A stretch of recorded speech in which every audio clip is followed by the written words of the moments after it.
Assalamu alaikum. In this video, we'll look at how in rabbinic literature God is judged. So we'll start with this midrash. So this rabbi said, had this matter not been written, it would have been impossible to say it, as it were, for the Lord will judge. And then in the footnote, they've explained what he means. This is the reflexive conjugation indicating, as it were, that God will be judged.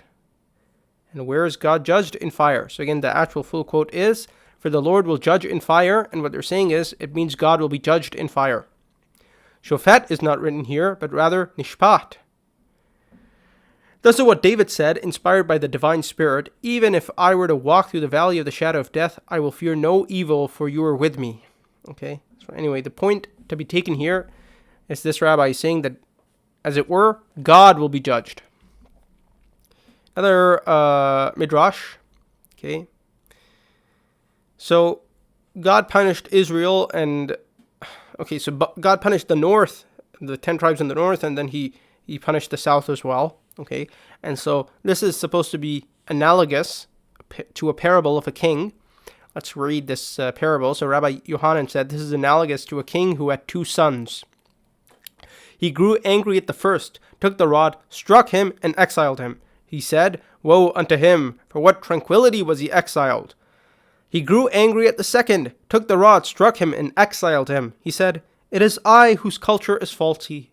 So too the 10 tribes were exiled, and the Holy One, blessed be he, began saying this verse in their regard, woe unto them, as they have strayed from me. When Judah and Benjamin were exiled, the Holy One, blessed be he, said, as it were, woe is me for my hurt. Okay, so you get it? This parable is representing God first getting angry at the north and then the south. And in the parable, when the second son is punished, the king says, it is I whose culture is faulty. In other words, it's my fault. It's my fault. And that is supposed to represent God. So basically, it was God's fault. Now this is Pesikta Rabati. And this is Pesikta Rabati 30. Let's read from here. Immediately all of them went and said to the Holy One, so I believe this is like Moses, etc., who God had sent to comfort Jerusalem. They said to God, Jerusalem did not accept any comforting from us, as it is said, O you afflicted, tossed with tempest, and not comforted. Immediately the Holy One said, I have to comfort Jerusalem, because I wrote in the Torah, he who kindled the fire must surely make restitution. I started the fire, as it is said, from on high he sent fire. I will comfort her with fire, as it is said, for I, says the Lord, will be a wall of fire around. The Holy One, blessed be he, said, I wrote in the Torah, you shall not deliver a slave unto his master. But I turned the children of Israel over to the nations of the world. As it is said, the rock had sold them, and the Lord had given them up. I said, you shall not completely expend harvesting the corners of your field in the Torah.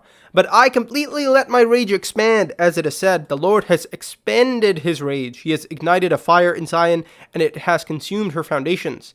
If they had not been powerless because of their sins, no creature could ever prevail against them, against Israel. So here God is saying that first of all, he's supposes that God has to keep the laws of the Torah. And then it's listing off how God has an obligation under the Torah to pay restitution to them. Because the Torah says whoever kindles fire, he has to make restitution. And God destroyed Jerusalem with fire. So he has to pay the Israelites back. He has to recompense them. And then God lists a number of sins that he did to Israel. The sins include, the Torah says that you shall not deliver a slave to his master, but God delivered Israel to the nations of the world. And then another sin, the rock had sold, you shall not completely expend the corners of their harvest. But of course, they say that God did this, so he broke the law of the Torah. And this is God admitting that he did all these things. Okay? All right. So you see this idea that God has to obey the laws of the Torah and that he broke the law, so he sinned. He sinned. All right. It actually continues. If they had not been powerless because of their sins, no creature could ever prevail against them, against Israel. Oh, actually, it doesn't continue. Okay. Into our hands as is written in the Torah, unless the rock had sold them, the Lord had given them up. Okay. Let's continue this section now. In the future, the Holy One will say to Jerusalem, accept comforting from me, as it is said, open to me, my sister, my dearest.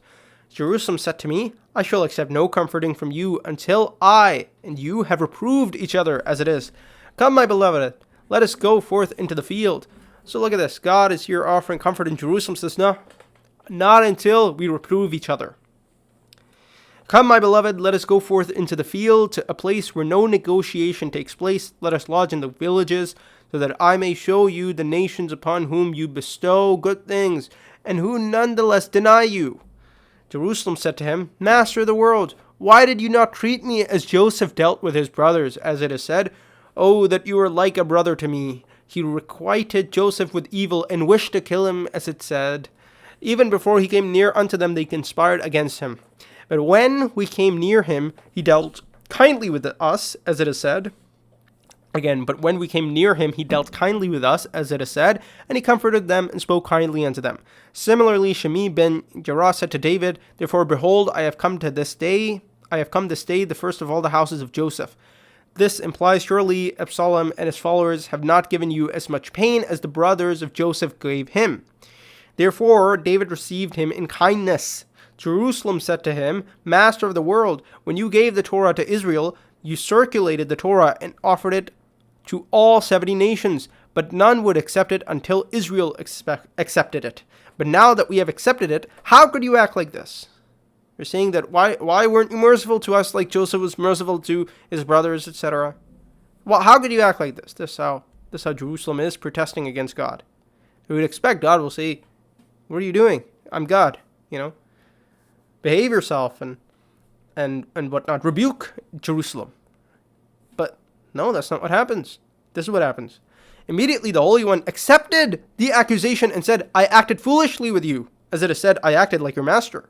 Jerusalem said to him, Master of the universe, is it correct that you are saying will be kept only between us? Who will advise the nations of the world that I have done your will, while they scorn, abuse, and mock me, and say to them, You rebelled against your God, and you were faithless to him?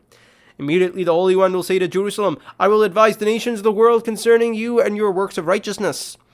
And the Holy One will advise the nations of the world concerning the righteousness of Israel. At that time the angel Michael in Jerusalem will